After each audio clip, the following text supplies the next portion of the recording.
আজকে আমি করতে চলেছি 24 আর কাঁচা সবজি চ্যালেঞ্জ। দেখো আমি তো বুঝতে পেরে গেছি আজ আমায় কিছুক্ষণের জন্য গরু হতে হবে।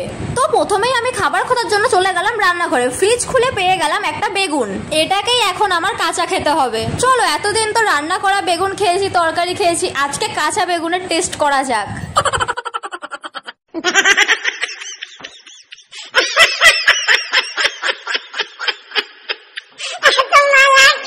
তারপরের খাবারের জন্য আমি নিয়ে চলে এসেছি কাঁচা পেঁপে, কিন্তু এটাকে আমি এমন করে খাবো না। পেঁপেটাকে আমি ধুয়ে কেটে ছাড়িয়ে নিয়ে চলে এসেছি। চলো এবার এটাকে খাওয়া যাক।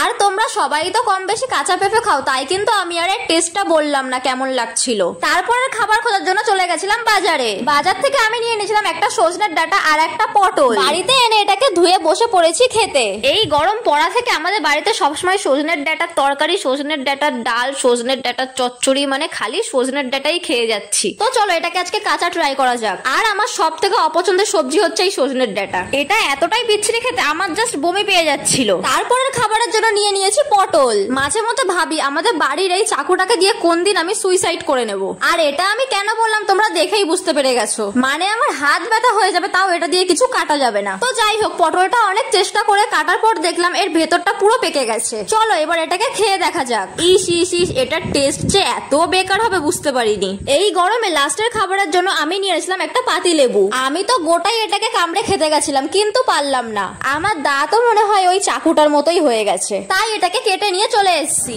নেক্সট তোমরা কি চ্যালেঞ্জ দেখতে চাও অবশ্যই কিন্তু কমেন্ট করে জানিও। আজকের জন্য টাটা।